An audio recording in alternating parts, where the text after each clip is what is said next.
महिमा पार बा। हे तुलसी मैया राउर महिमा पार बा।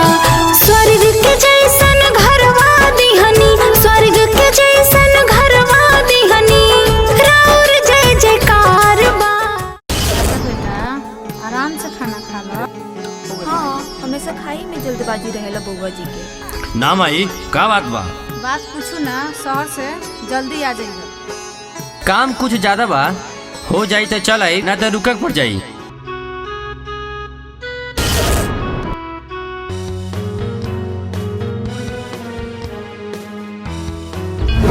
लड़ गई सनम के साथ। रानी आई लव यू।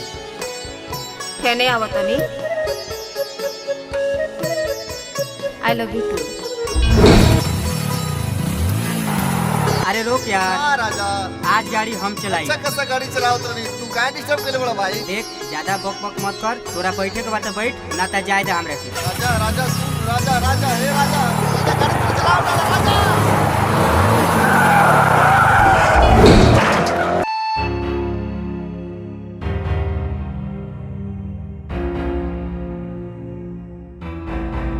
लेकिन राजा के दिमाग पर गहरा चोट लगला से ठीक होखे में कुछ समय लगी। हमसे शादी करबा? हमनी के शादी कैसे हुई? तोहार घर वाला के ई शादी मंजूर न हो। काहे? काहे कि हम एगो गरीब के लड़का हैं। ले जो अंदर।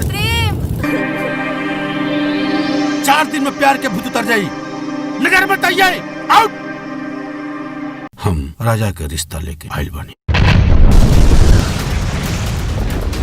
गलती केकर बा एकर फैसला हम करब। देखत का बारे पकड़ एकरा। जय सुल्तान मार एकरा के।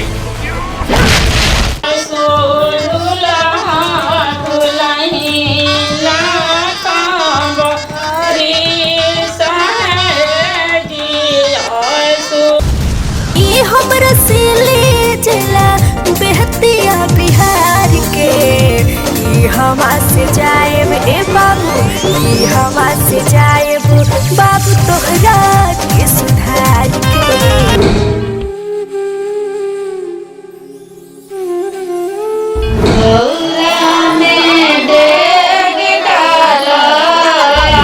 के वड़िया तू बंद कोई दिहला, जरत ढिबरिया पुता काहे दिहला। चंद रुपया खातिर हमार दुनिया लूट गई। आज पैसा के दम पर सुख चैन सब छीन ले, चाहे वो मान हो चाहे वो प्यार। लेकिन हमर बियाह हो चुकल बा। ओकरा से हमरा कोनो फर्क नहीं के पड़ा। और हम दोसर के हो चुकल बानी। हम आज भी तो से उतना ही प्यार करी। दर्द मोहब्बत, दर्द जुदाई, ओ बेसितम दिल उठाई हो।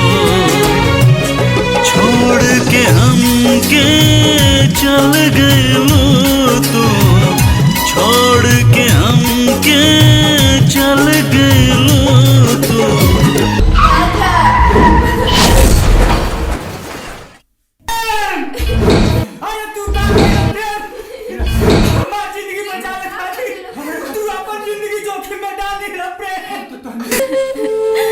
वाह रे विधाता वाह, हमार नसीब कौना कलम से निकले बाड़ा।